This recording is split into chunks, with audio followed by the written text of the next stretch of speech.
All right, guys, we are live here. Welcome to the late night live edition for the Sales and Marketing Mastery. I'm your host, Justin R. Results French. Let's see if this is working here.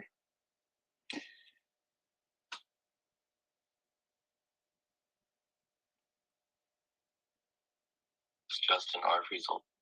All right, it's working. Well, it's not Be Real X Talks, but it's late night live edition here, Sales and Marketing Mastery. I'm going to talk about the maturing of brands, brand maturity.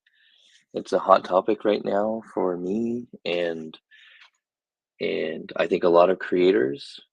And so I want to talk about brand maturity. So just like, and feel free if you're tuning in here, welcome.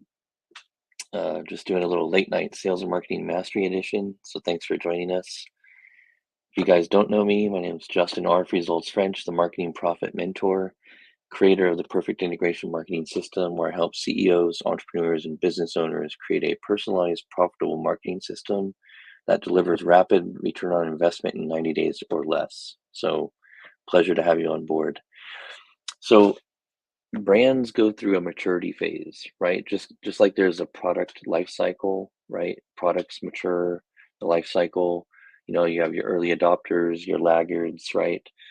Same with brands, right? So brands go through a progression, and so brands evolve as companies mature, right?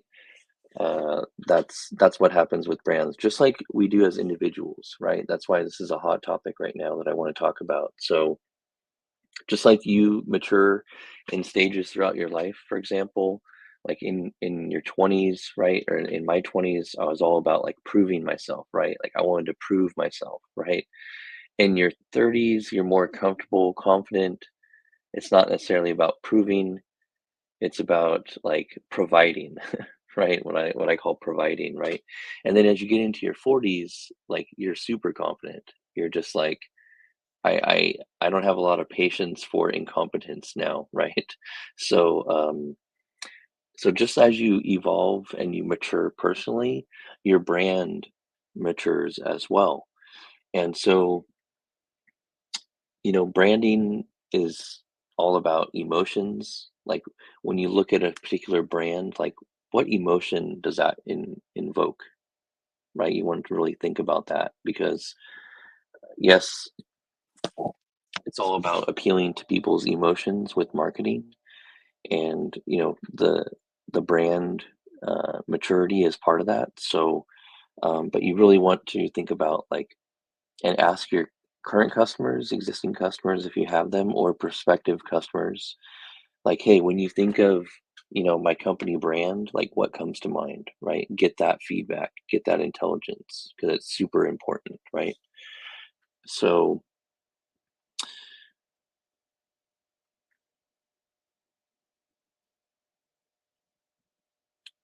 I'm trying to see if I can share this out here. Okay, there it is. Yeah, cool. Let me share this out with a few people here.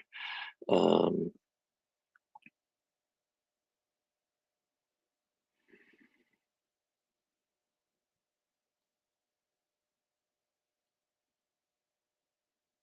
okay.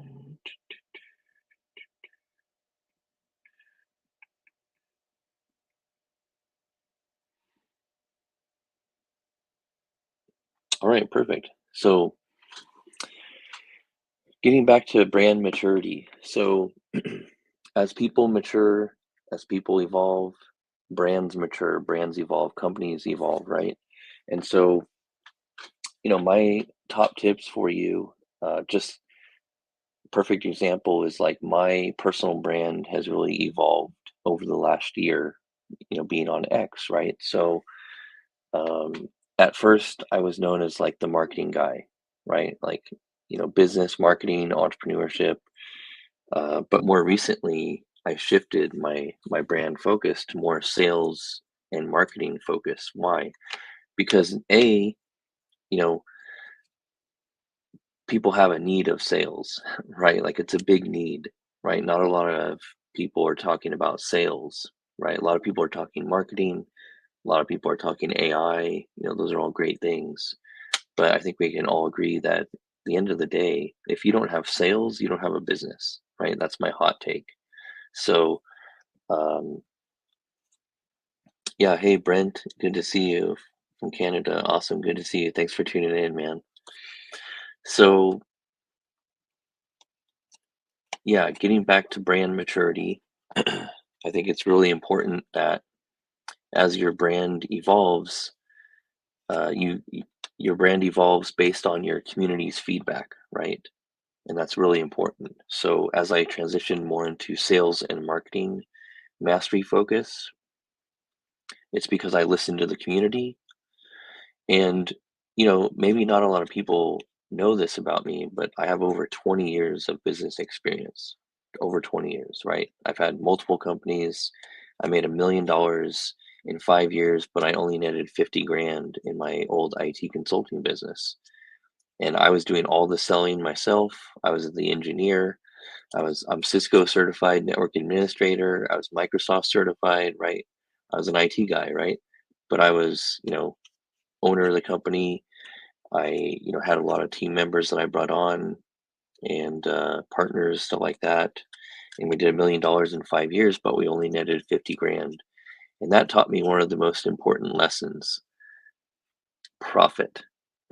Profit right here. Okay. You can make $1 million in a year, but if your expenses are, 950,000, you don't have a profitable business. So, and the importance of like monthly recurring revenue, right? Like that's critical, especially these days, right? You want to make sure you're having that uh, monthly recurring revenue. That's a good uh, metric to keep an eye on. Whether you have a SaaS product or you're offering a service for people, whatever that looks like, it's monthly recurring revenue is key. Brent asks, how can I connect with you? Yeah, just follow some of the links in my bio links. Um, Follow me here on X. Shoot me a DM. Let me know what I can help with. Uh, Brent, thanks for the question. So so as my brands matured to more of a sales and marketing focus, and why the marketing Ronin, right? So you may notice that I have a new personal profile banner image on X, and why is that, right?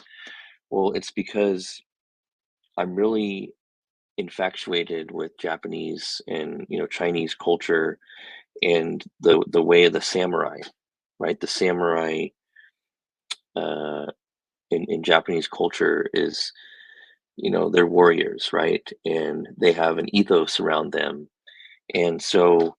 But the reason why the Ronin, which I didn't know what a Ronin was until like maybe a few years ago, um, when I started picking up on other movies in the uh, that whole culture of martial art movies and stuff like that. So I started picking up on like this Ronin, and I was like, okay. And then I got some life coaching from a gal, and she basically said like, Justin, was showing up for me, for you right now in this transitionary phase that you're in, like kind of 14 years in and out of corporate, you know, re uh, reigniting your fire, your flame for your uh, entrepreneurship journey again. She's like, what's really coming to mind is like the Ronin, which the only distinction between a samurai and a Ronin, the only difference is a Ronin doesn't have a master, right? And a samurai has a master. So that was a big aha for me. It was like, wow, okay, I got it now. So now I'm kind of transitioning into this whole theme of the sales and marketing Ronin with an emphasis on revenue. So the Ronin of revenue, or the revenue Ronin. I don't know exactly what I'm going to go with, but I would love your guys' input. What sounds better? If you can answer this would be really helpful, right? What sounds better, the revenue Ronin or the Ronin of revenue? I would love to hear your feedback. if you guys are listening in here.